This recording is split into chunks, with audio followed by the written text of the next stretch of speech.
രാമനാട്ടുകരയിൽ നിന്ന് മലപ്പുറം ജില്ല കടന്ന് തൃശൂർ ജില്ലയിലേക്കാൻ ഇതുവരെ വേണ്ടിയിരുന്നത് 3 മണിക്കൂറായിരുന്നു. എന്നാൽ ഇന്ന് 45 മിനിറ്റ് കൊണ്ട് ജില്ല കടക്കാം. ജില്ലയിൽ ദേശീയപാത 66ന്റെ 99.5% നിർമ്മാണം പൂർത്തിയായതോടെ സ്വപ്നയാത്ര യാഥാർത്ഥ്യത്തിലേക്ക് കടക്കുകയാണ്. സംസ്ഥാനത്ത് ദേശീയപാത നിർമ്മാണം അതിവേഗം പൂർത്തിയായ റീച്ചുകളിൽ 2 റീച്ചുകളുള്ളതും ജില്ലയിലാണ്. രാമനാട്ടുകര വളാഞ്ചേരി കാപ്പിരിക്കാട് റീച്ചുകളുടെ നിർമ്മാണ പ്രവൃത്തി അവസാന ഘട്ടത്തിലാണ്. രാമനാട്ടുകര വളാഞ്ചേരി റീച്ച് 39.68 കിലോമീറ്ററും വളാഞ്ചേരി കാപ്പിരിക്കാട് റീച്ച് 37.35 കിലോമീറ്ററുമാണ്. കുറ്റിപ്പുറം റെയിൽവേ മേൽപ്പാലവും കൂരിയാട് നിർമ്മിക്കുന്ന വയഡക്ട് പാലവും മാത്രമാണ് ഇനി പൂർത്തിയാകാനുള്ളത്. 3 മാസത്തിനകം മുഴുവൻ നിർമ്മാണവും പൂർത്തിയാകുമെന്നാണ് പ്രതീക്ഷ. ലൈറ്റുകളും സിഗ്നൽ ബോർഡുകളും എല്ലാം വന്നു. പാതയുടെ രാത്രികാല ദൃശ്യങ്ങൾ നവമാധ്യമങ്ങളിൽ തരംഗമായി മാറിയിട്ടുമുണ്ട്. ജില്ലയിലെ ദേശീയപാത വികസനത്തിനായി സംസ്ഥാന സർക്കാർ 900 കോടി രൂപയാണ് ചെലവഴിച്ചത്.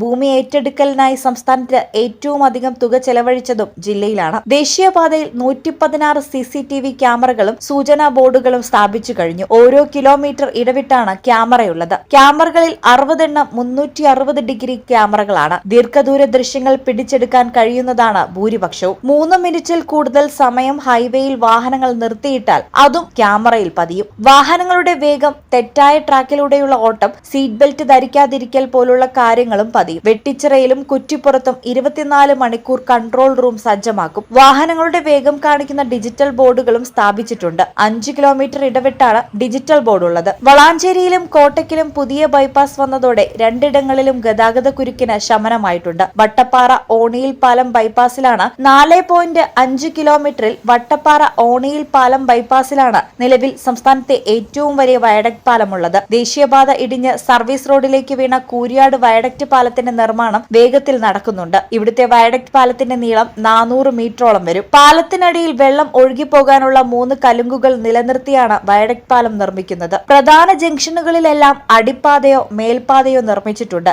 ഇതിനു പുറമെ പലയിടങ്ങളിലും ദേശീയപാതയ്ക്ക് കുറുകെ നടപ്പാലവുമുണ്ട്. പ്രാദേശികമായി എതിർപ്പുയർന്നതിനെ തുടർന്ന് രണ്ടത്താണി, കാലിക്കറ്റ് സർവകലാശാല, കോഹിനൂർ, വെളിമുക്ക്, കൊളപ്പുറം എന്നിവിടങ്ങളിൽ കൂടി നടപ്പാലം പണിയും. Ponnani, Uroob Nagar, AI girls high school, Thavanur, Mathirassery എന്നിവിടങ്ങളിലും നടപ്പാലം വേണമെന്ന ആവശ്യം ശക്തമാണ്. ജനങ്ങൾക്ക് കൂടുതൽ ഉപകാരപ്രദമാകുന്ന തരത്തിൽ എൻട്രിയും എക്സിറ്റും മാറ്റുന്ന കാര്യവും പരിഗണനയിലുണ്ട്. കുറ്റിപ്പുറം റെയിൽവേ മേൽപ്പാലത്തിന്റെ നിർമ്മാണം പുരോഗമിക്കുകയാണ്. റെയിൽവേയുടെ അനുമതി കിട്ടാനുള്ള കാലതാമസമാണ് പ്രവൃത്തി വൈകാൻ കാരണമായത്. ജില്ലയിൽ ദേശീയപാത ടോൾ ബൂത്ത് വളാഞ്ചേരിക്ക് സമീപം കഞ്ഞിപ്പുരയിലാണ്. ഇവിടെ കൺട്രോൾ റൂമും 3 ആംബുലൻസുകളും ക്രെയിനും അടക്കമുള്ള സംവിധാനങ്ങൾ ഉണ്ടാകും. 2 വീലർ, ഓട്ടോറിക്ഷ, ട്രാക്ടർ, കാൽനട യാത്രക്കാർ എന്നിവർക്ക് ദേശീയപാതയിൽ പ്രവേശനമില്ല. പാതയിൽ കടന്നാൽ പിഴയുണ്ടാകും. ദേശീയപാതയിലേക്ക് പ്രവേശിക്കാൻ എൻട്രി പോയിന്റും പുറത്തു കടക്കാൻ എക്സിറ്റ് പോയിന്റും ഉണ്ടാകും.